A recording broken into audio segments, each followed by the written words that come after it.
Welcome to the Angler Talk Podcast with Chris and Aaron. Brought to you by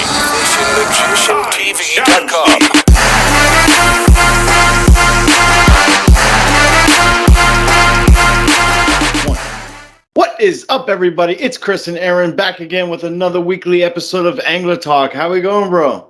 Good, man. Good. Fishing is increasing.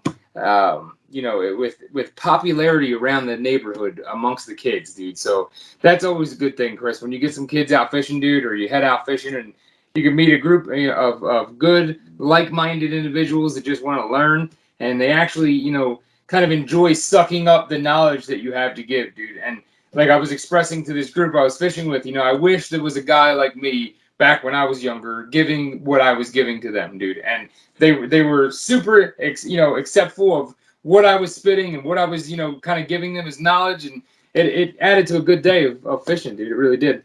That's awesome, man. And I happened to see that video last night when you posted it. For those who wanna catch up with Aaron and figure out what's going on with what he's doing, I'm gonna leave a link in the description below, so you can definitely check that out.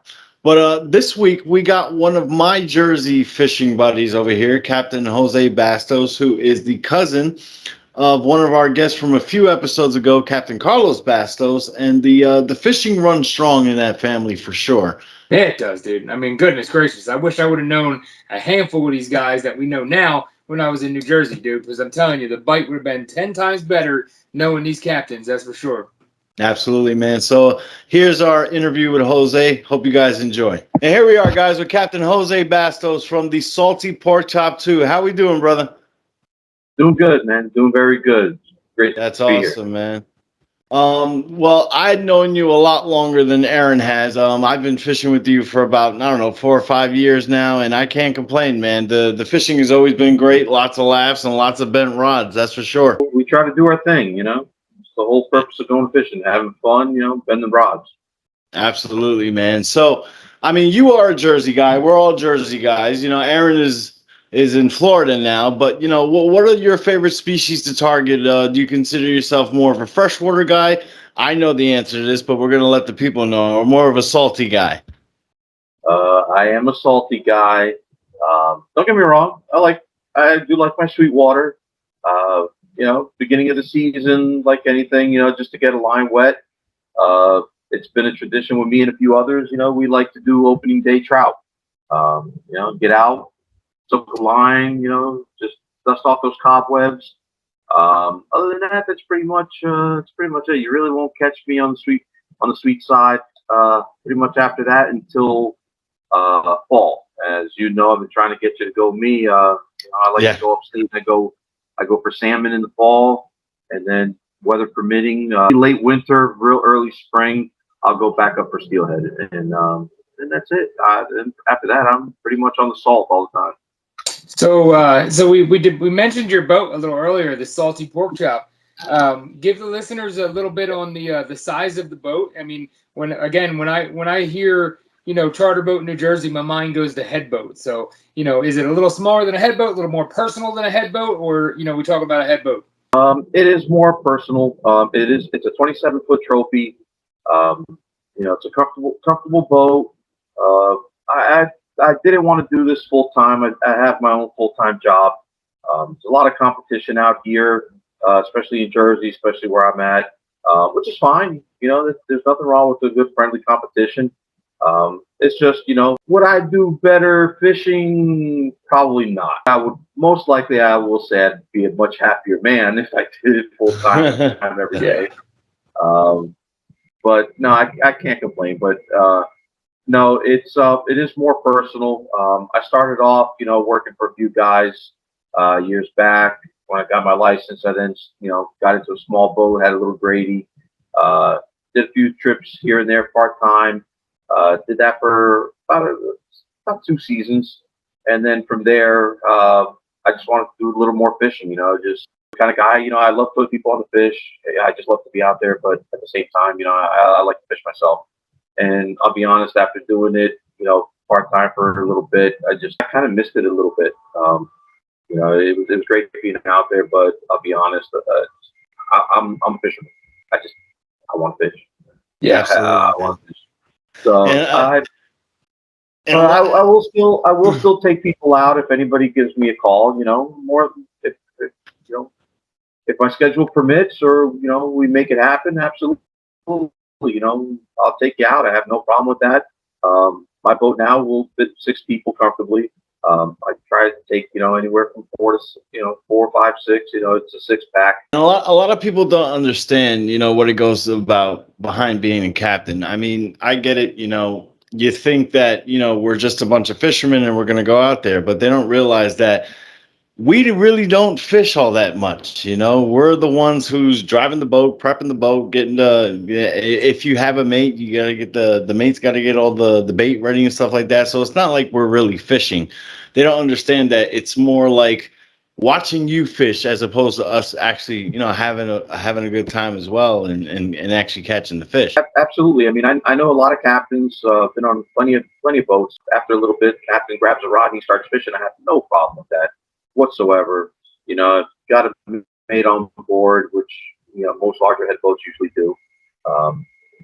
Why not have at it? But for me, my whole thing is if I'm water, and you're my client, you're my customer. I'm there focusing on you. My attention is totally devoted to you. I don't want to have to drop a line and halfway into it, here you go. Snag something. If you're bottom fishing, which that's what I love to do. You got 2, 3 guys snagged on the bottom, mates over there, helping one.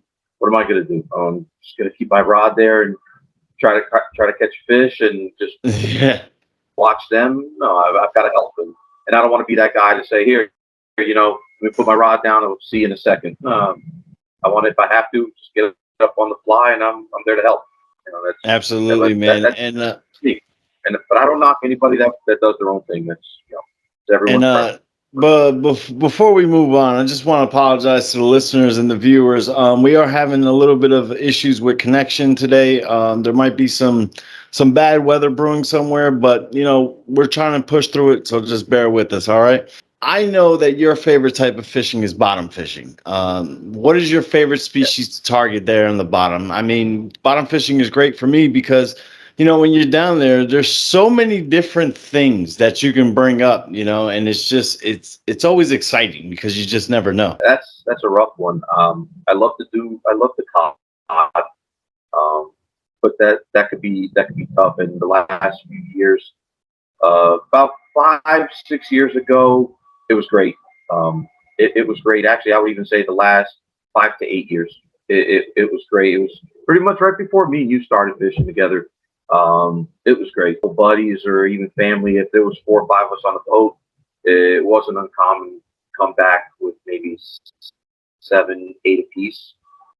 So we were having some pretty good days, but it just seemed to slowly die out and die out and die out. And even this season, guys are catching them, but they're mixed in with sea bass, and there's really not a whole lot of size to them. They're decent. Keeper size, but not anything big market size. Nothing, in the high teens or bigger. But that is one of my favorite species. I love my sea bass. It's a smaller fish, but Good I love what you got to do to target them. Yeah. Well, it's great table fare. You can't get a whole lot better than that. I mean, there are other species, obviously. Tilefish, great. You got wolffish, you got monkfish, you've got so many species. But if you really think about it, what are they? Most bottom dwellers. Yeah. Oh, yeah. Bottom dwellers taste. They're the tastiest. Yeah, they're pretty much on the decline to a degree. They seem to be spotty. They bounce back one year, then falls off another. But when it comes to the cod, but sea bass, I like my sea bass. I love my tog. I'm a togaholic. Yeah, no, me too. But, me too. I wish there was more. Yeah. I wish the tog fishing was even a thing here in Florida, because that would literally be all I do, man. I mean, and striped bass, of course. If striped bass was here as predominant as it is back, up north, I'd be doing that just as well. Jose, do you? Yeah, but you guys in Florida got great bottom species. You guys got red snapper. Wish I had snapper up here. Right. My cousin's over in Tarpon Springs. He's killing them. Yeah. When season's open for him, he's doing his thing and he's smashing them. And I keep trying, year after year to get down there, but just, Yeah. life happens and it's hard.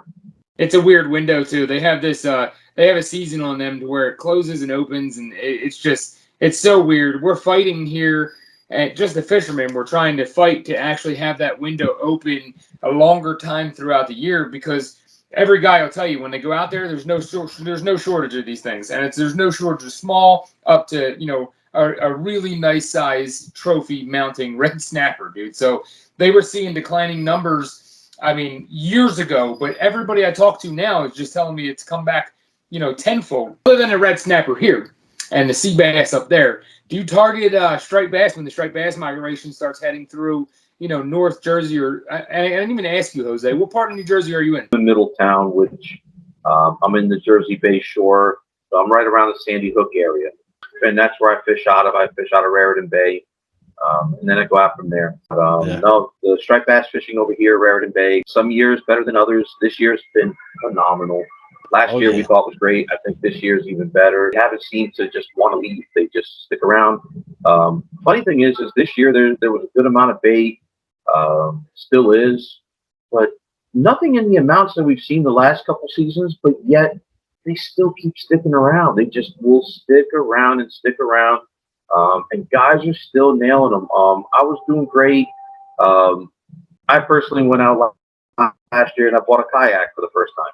And all because of another buddy that he was like, you know what? You're busy and you're not on the boat, and I don't have anybody else to go on the boat with. He goes, I need a way to get my fix. So he went and got a kayak, and he was bugging me. And after seeing him doing this thing for about a season, maybe season and a half, and he was really doing this thing, I decided last year to pull the trigger, and I decided I'll go get a kayak. When the boat's out of the water, in late fall, winter, early spring, before I put a boat back in, I figured, you know what, I'll try it and let's see what happens. And believe it or not, I've caught more striped bass on that kayak. Wow. Between last fall, I picked it up, surprisingly enough, Thanksgiving morning of last year. And I fished it just a few days after. And I caught more stripers last fall and early winter and this spring on that yak than I did on my boat in, I would say, easily 2 seasons. Damn. Well, just to give yourself credit, I mean, because it's making yourself sound, not really right. When you're on your boat, you're not really targeting stripers all that much. I mean, nine out of 10 times when we go out, we're going bottom fishing because we want that good table fare. You know what I'm saying? Just to sound fair to what you got going on. Like anything, we have to play the seasons, Right? And and without getting political, it's just they're killing us. It really is not just for the commercial guys and all your charter guys and head boats and party boats, and even for the recreational guy. It's mind blowing how they're collecting this data and they're imposing all these crazy limits and seasons and restrictions. It just, some of this stuff makes no sense. It's just mind blowing. But without getting into politics on that, like anything, you got to follow the seasons. And sure, when early season, or that late March, early April, there's nothing going on there. Things are a little slow, so you follow the season, and at that moment it's striped bass, and that's what I'll target. So up until the boat's in the water. Now I do with the kayak myself, but then when the boat does go in, I will target the striped bass, but that's it. Once I get my fix of that, and I'm ready, and now seasons open up, but we are allowed to go after other things. I start going sea bass fishing, then right after you got fluke now, and they keep changing the regulations and the season times, opens and closures, and every year lately has been crazy and different. We just roll with it. I'm not the only thing I really don't target. I have the range for it, just haven't really big on it. Is tuna. This year I plan on really giving it a whirl. Be fishing with a couple guys that that are more into it than I've been. I've caught them. Just I personally have never gone out and targeted them. So I'm gonna give it a whirl this year and see where it goes. But that's pretty much where I've just lay the line in a sense. Yeah. When you're doing it recreationally and you and a couple buddies want to go out like anything, it's a roll of dice. You can go out there and spend a good amount of money on fuel and bait, and you got to go well prepared, and you might get nothing. And you get a big fat goose egg, and it can hurt. It can, it can definitely hurt. Not everybody's made of money, and right now with everything that's going on, the price of fuel, it starts to make it think twice. Yeah. What it was last year to want to take a run is definitely not what it is this year. It's gonna cost you, well double. At least fuel. Easily some of the spaces, some of the spots that we go to fish on your boat. I mean, easily we're talking anywhere from 15 to 30 miles off. I mean, you're looking at about $1,000 fuel bill. I mean, that's not something that, I don't care who you are, that's not something that you're gonna look at your pocket and be like, oh, okay, no big deal. $1,000 on just fuel. I mean, that's it's gonna take its toll. As we were speaking about a little bit earlier, about stripers, this is the one species that me and Aaron, disagree on. Aaron loves catching striped bass, and there's absolutely nothing wrong with that. Me personally, I'm more in the same boat with you. I'm more of a bottom guy because, granted, look at all the species you can catch on the bottom: monkfish, blackfish, ling, cod, pollock. There's just so much, and they're all great tasting fish because of what they're eating. They're eating mussels, they're eating clams, they're eating shrimp. This is all the great tasting fish. That's why me and you so much agree on that, and that's why we do so well together whenever we go out fishing. A lot of that, I think, also has to do a little bit diet. Definitely, I can't disagree or argue the fact on that. I mean, I think that plays a big part. They've got a cleaner diet. But it seems to also, when you compare a lot of species of fish, it seems hard to also disagree the fact that it seems that the colder water fish, your cold fish, just they seem to be much tastier. So, and typically your bottom fish, are much colder. Granted, do some of those species come in and migrate in certain times? Absolutely, absolutely. And they don't taste any different in the summer than they do in the winter or anything like that. It's just, they're just migrating. They're coming in. They don't know, how certain species still, spawning when they come in or they spawning when they go out. There's a lot of research with that. But most bottom fish, especially the very cold water fish, they definitely seem to be a lot tastier. Much better table fare. But listen, there's a lot of warm water fish that taste phenomenal. That you can't bat an eye at. So I don't really feed too much into that. I just target what I like, and I go for what's available. And I think that's mostly my deal too. What is I'm a multi-species guy, so I can tell right off the bat that that's kind of where you're at. It's not that I like to eat striped bass more than your bottom dwellers or bottom feeders like sea bass. Because I'll take a weak fish or a sea bass or a tog over a striped bass any friggin' day, dude. But it's more of the availability, like you said, when they're available, when the season opens, what you're able to target at the time. And then for me, it's more the hunt behind it. Right now, before I have my charter license or my captain's license and I'm able to make a job out of fishing, I love to be able to spread myself across the gambit and target every species that's available for me to target, just to kind of challenge myself every time I go fishing. It's a new habitat, it's a new, species, it's a new lure, something different.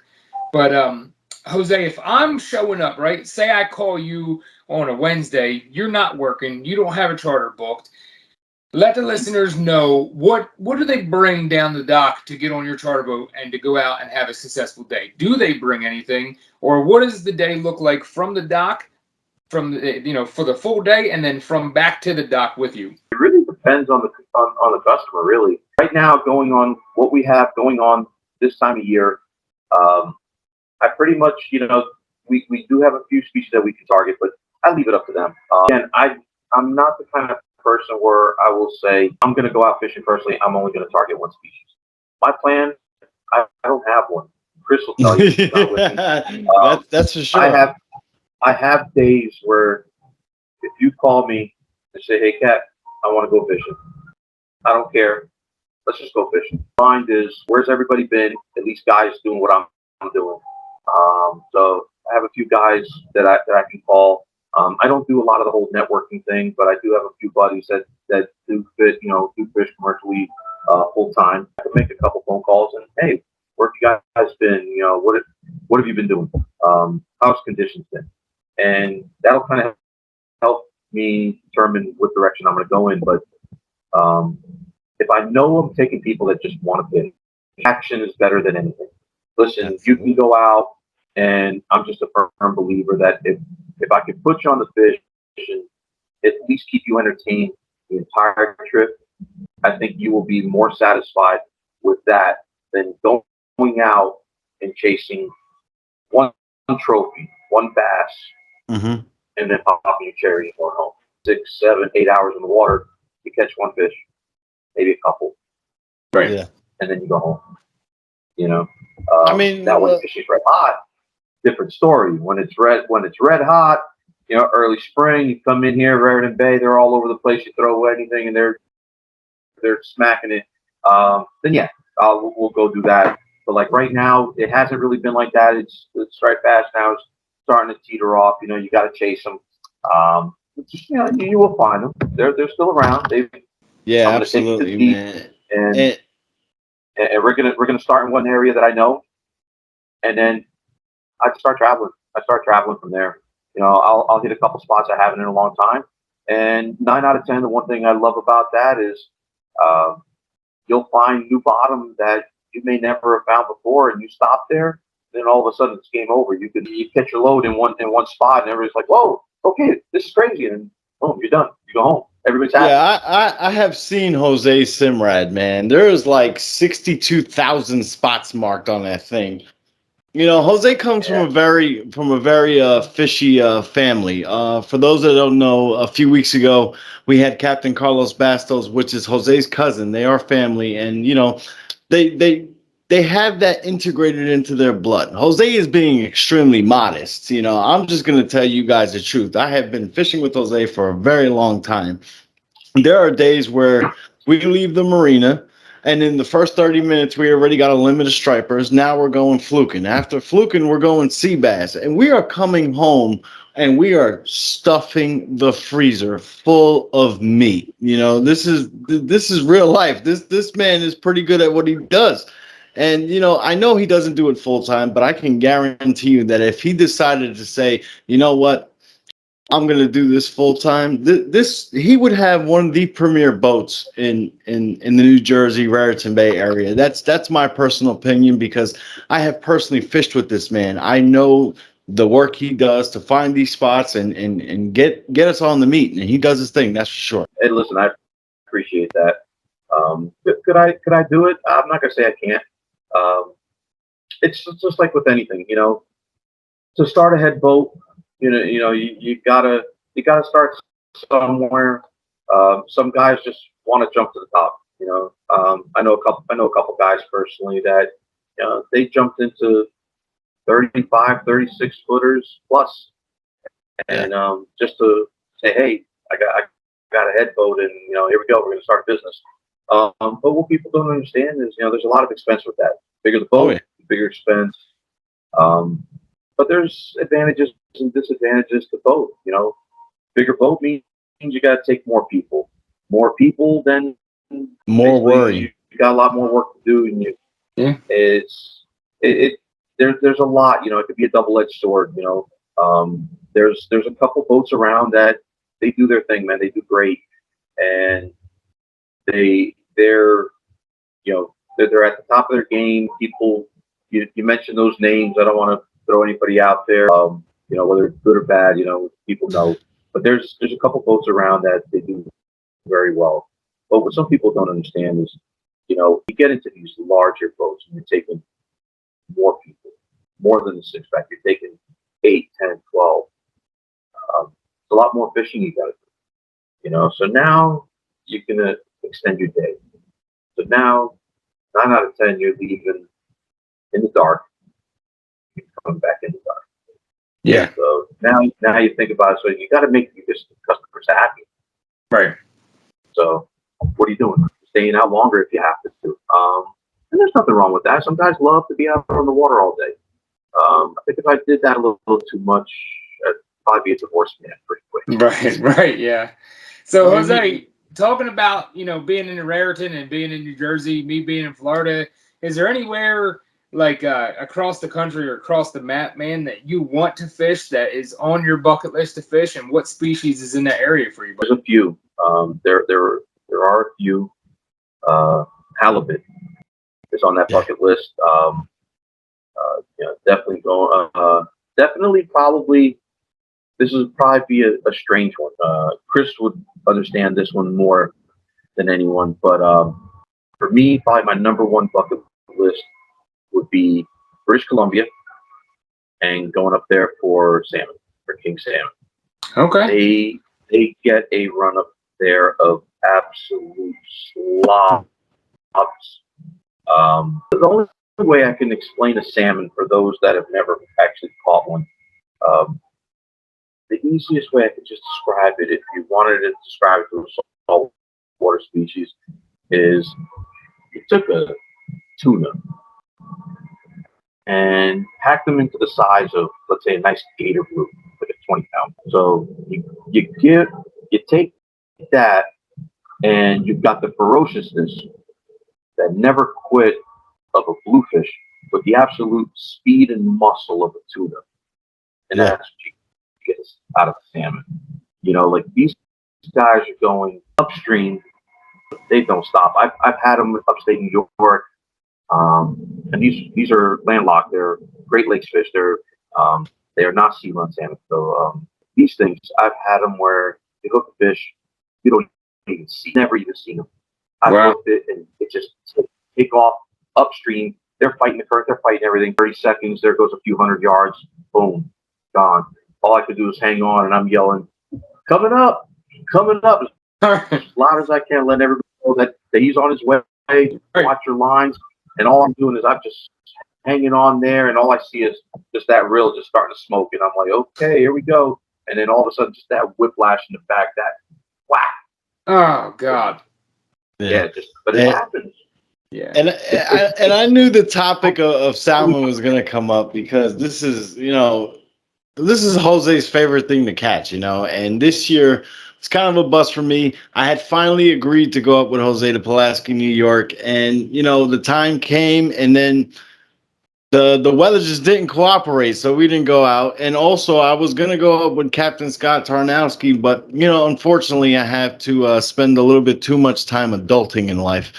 But it's definitely something that is on my bucket list that I want to catch. And the king salmon, the coho, the Atlantic, all of that is definitely something I want to catch for sure. Yeah, same here, man, for sure, dude. We actually we interviewed a gentleman from Flip Rocks Flip Flops, dude. He's a gentleman by the name of Anthony. He's got a home up in that area, and he invited us up, dude, to stay. He said, "Let us know whenever you want to head that area. We'll try and work it out to where the house is empty, and we can stay and fish, dude." So we might have to plan something, Chris, where we get the three of us in there and try and catch some of these, because I love river fishing, dude. Trout fishing, I grew up doing it when I was a kid, and I never got to the point to where my uncle would take us out for the big salmon, dude. It was always like, putting us in the streams for the browns and the brooks and the rainbows, but like the salmon was the big guy thing. The thing he did with his friends and the older guys, we never got to that point. And now that I know how abundant they are up there and how the run is, that's all I could think about when that season hits, dude. Is damn, I can't believe I missed out on that.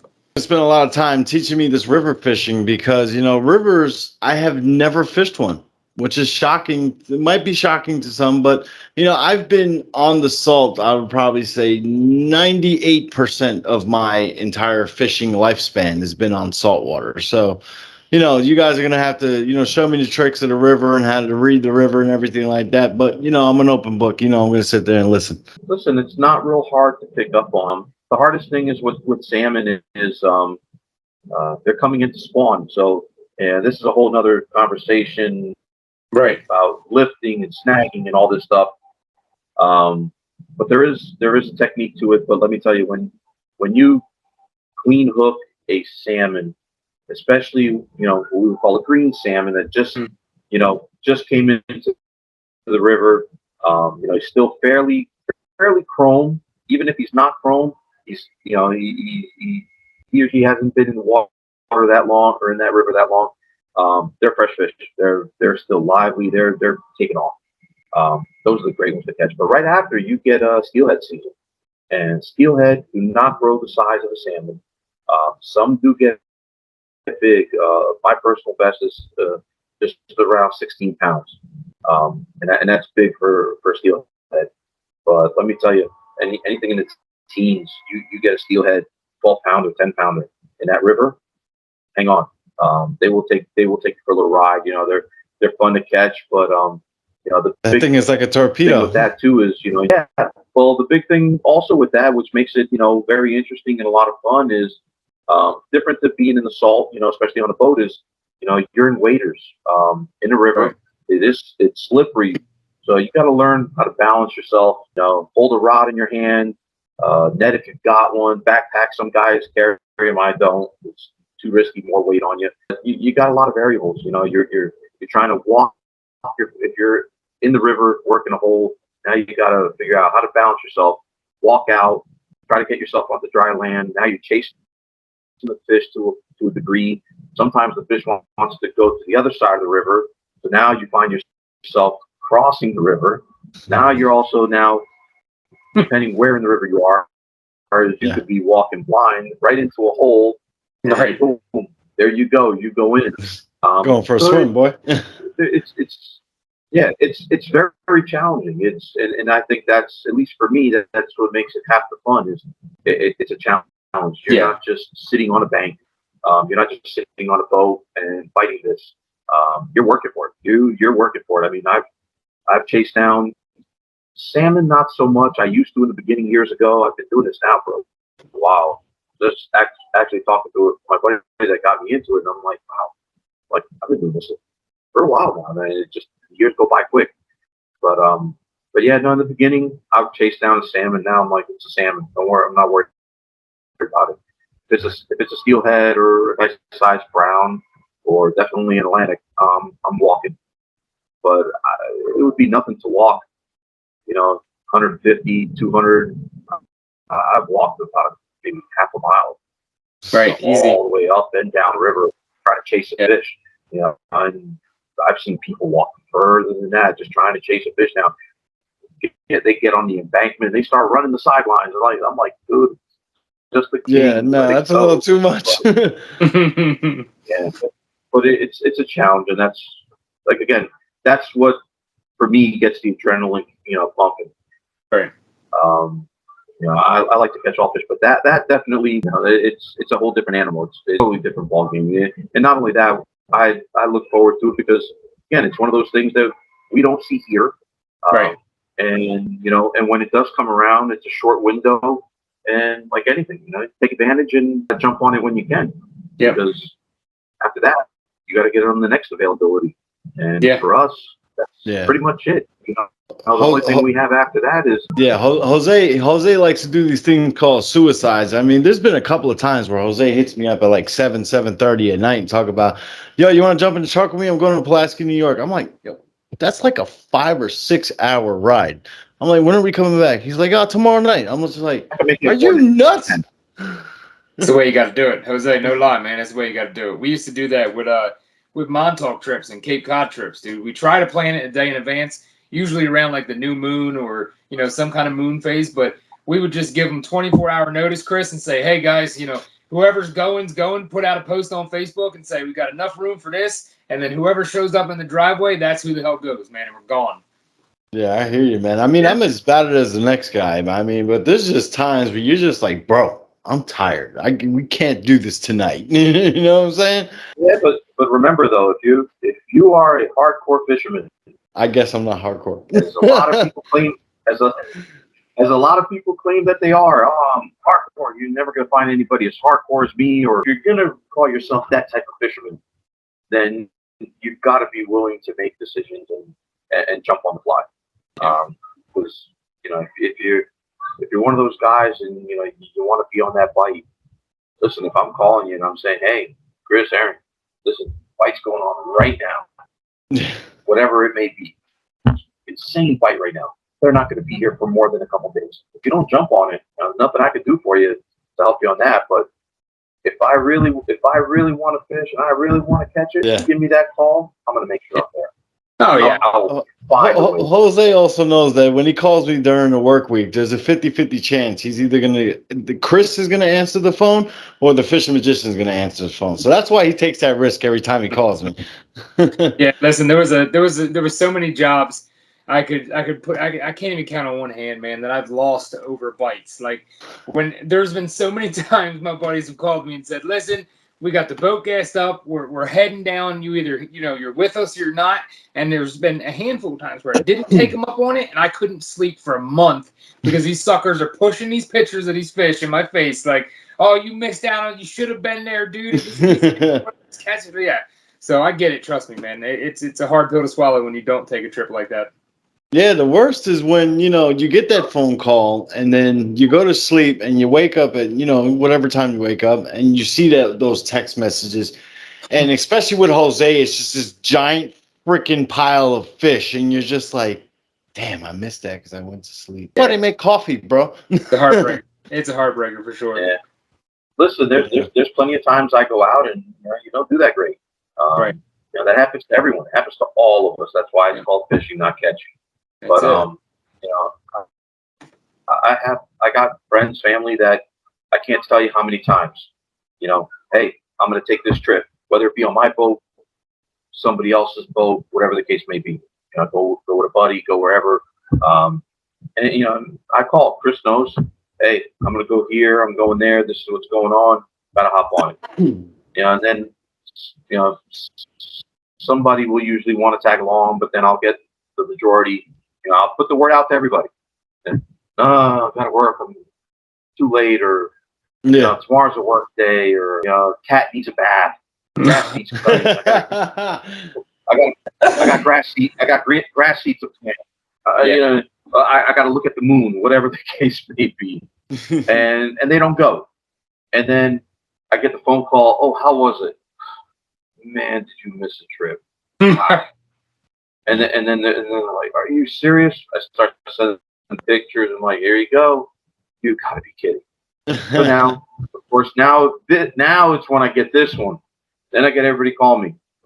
Oh, dude, I gotta go fishing. You want to come with me? I'm gonna go on this boat, or hey, I'm gonna go with him, or can we take yours, or whatever the case may be. Here we go. Yeah. And guess what? That day you don't catch squat. Yeah. Or the conditions aren't the same.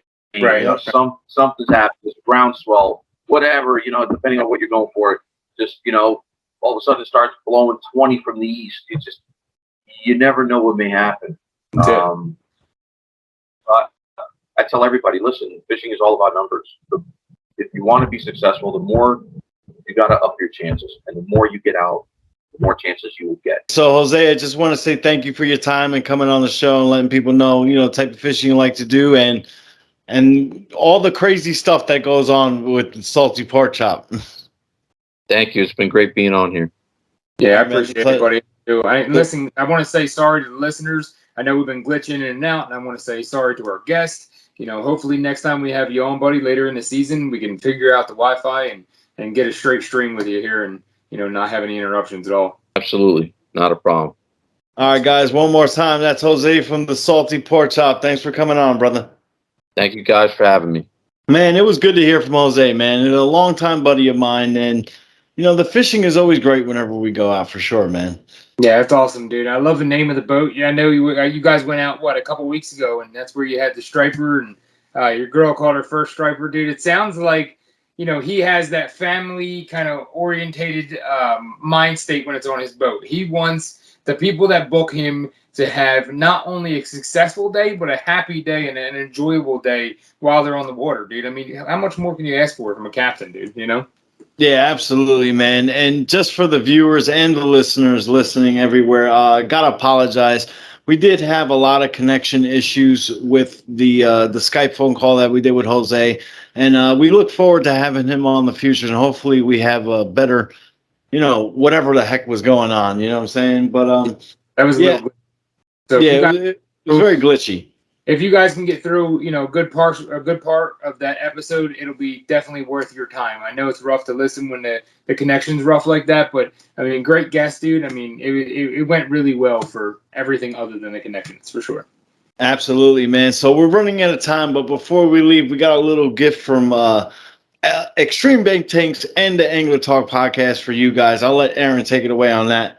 For sure, guys. So, yeah, as you guys know from previous guests and previous videos on our page, Extreme Bait Tanks wants to give a promo. So it's Angler Talk 10, Angler Talk 10 when you guys are checking out, and that will give you some money off of your purchase on an Extreme Bait Tank. You guys know the quality. If you don't know the quality, come over to the page. You can see videos I made, a pier car, set up the tank. We're going to have some future videos hooking it up to the boat. So if you guys have any questions, please feel free to reach out to me or Chris. We can help you with your orders for sure. Absolutely, guys, and take advantage of this because anytime you can save some money on something that is a great product is definitely something you should take advantage of. So Unfortunately for this week, we are out of time. So he's Aaron, I'm Chris, and we're out. Tight line. Welcome to the Angler Talk podcast with Chris and Aaron. Brought to you by